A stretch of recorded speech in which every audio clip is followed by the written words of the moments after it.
Je bénis le Seigneur pour ce moment merveilleux qui nous accorde de partager sa parole. Et je veux commencer par élever le nom du Seigneur Jésus. Père de notre Seigneur et Sauveur Jésus-Christ, je te rends gloire, je te rends grâce parce que c'est toi qui permets toutes choses pour la gloire de ton Saint. Ce n'est pas que nous sommes capables par nous-mêmes. Notre capacité vient de toi. C'est pour cela que je bénis ton Saint-Nom pour ce moment que tu nous donnes de partager ta parole avec ton peuple afin de pouvoir édifier le plus grand nombre de personnes en aussi grande quantité que tu le voudras, parce que tout vient de toi et tout concourt à ta gloire. Je te prie, Seigneur, de faire que ce partage soit édifiant, de répondre aux objectifs que toi tu as établis lorsque tu as envoyé ton Fils l'unique, Jésus-Christ, mourir à la croix, parce qu'il est venu pour sauver ceux qui étaient perdus. Et je bénis ton Saint-Nom que tu nous inscrives encore aujourd'hui dans cette dynamique de pouvoir édifier ton peuple par la parole. La parole que tu es, la parole que tu as, la parole que tu donnes. Car à travers elle, tout a été créé pour toi et par toi.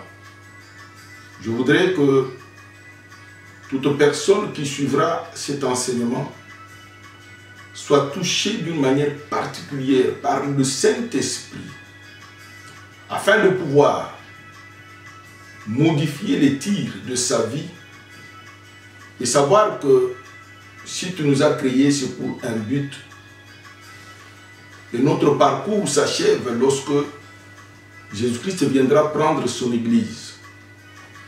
Je voudrais que tu ouvres notre intelligence, que tu ouvres notre compréhension, que tu te glorifies en toutes choses, en sorte que l'esprit de distraction, l'esprit de sommeil spirituel, l'esprit de divagation de pensée, l'esprit de lourdeur, l'esprit de négligence, tout esprit qui ne confesse pas le nom de Jésus-Christ soit ôté afin que nous puissions être remplis de toutes sortes de grâces lorsque ta parole est libérée.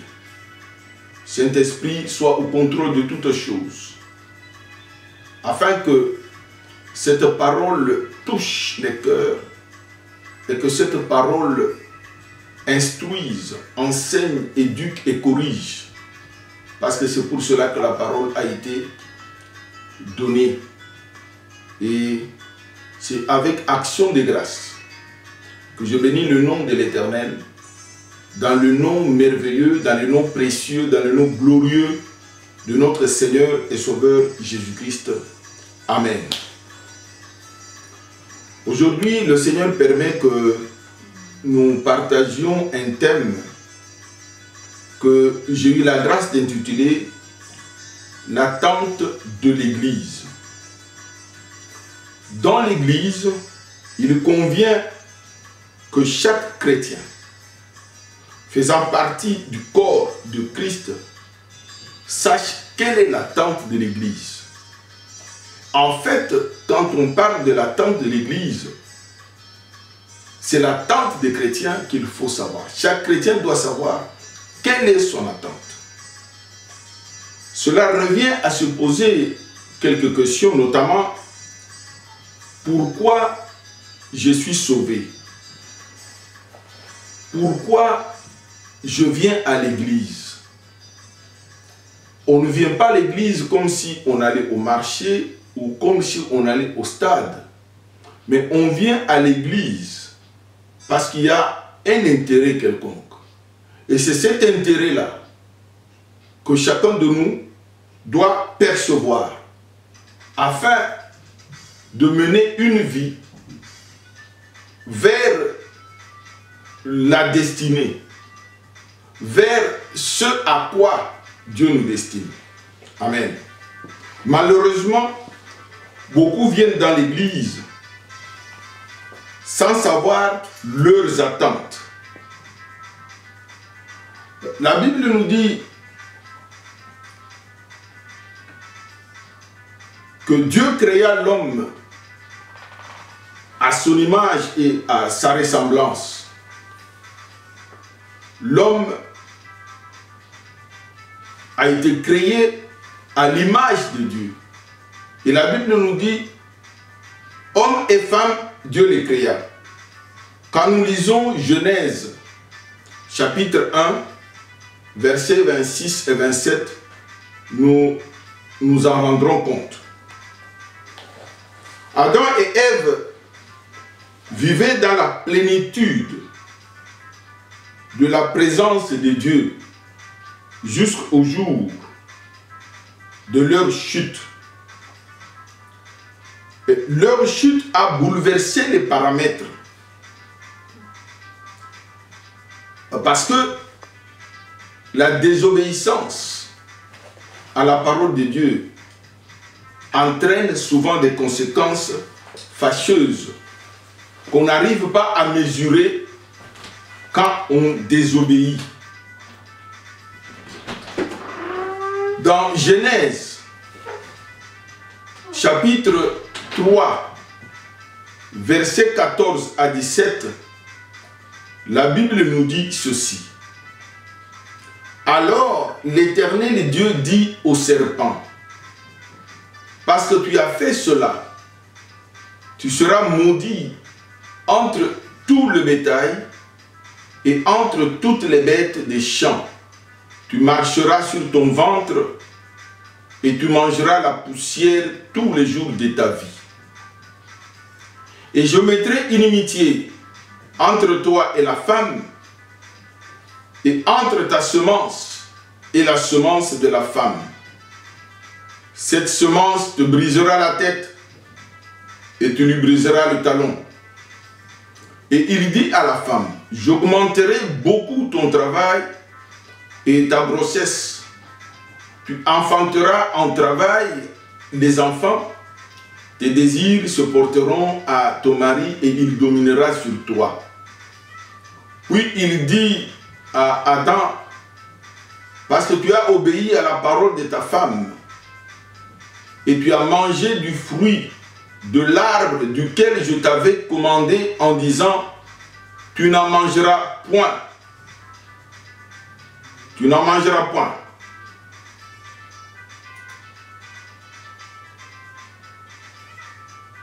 La terre sera maudite à cause de toi.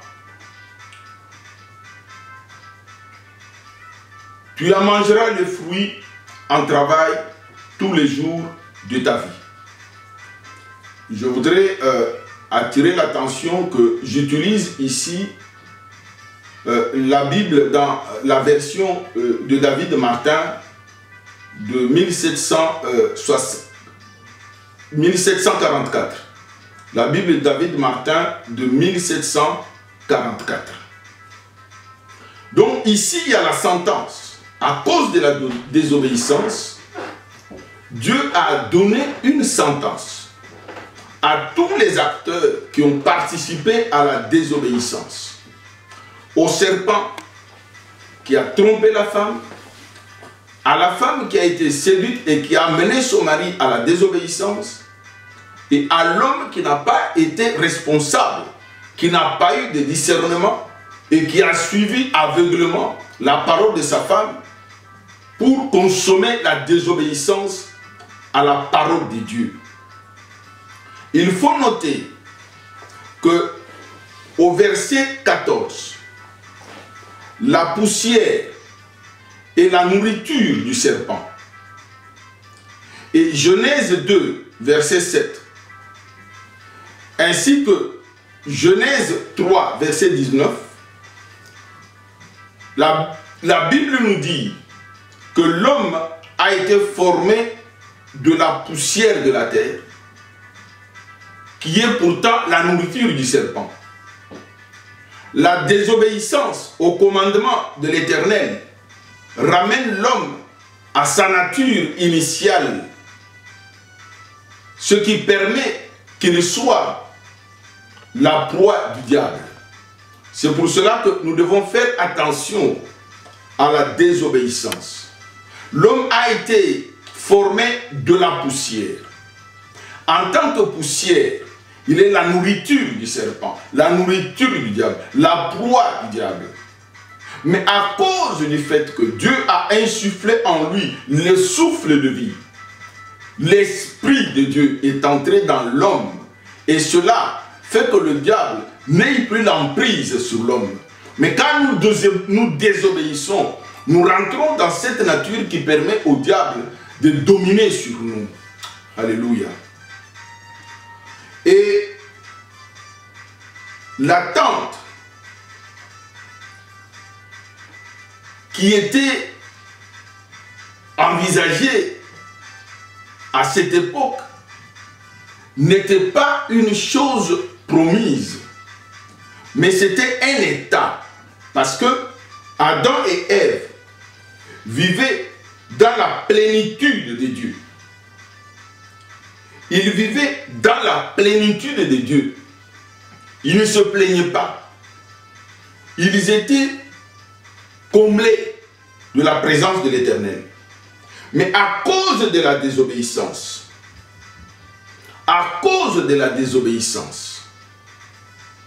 Adam et Ève n'ont pas vu la semence de l'homme écraser la tête du serpent. Parce que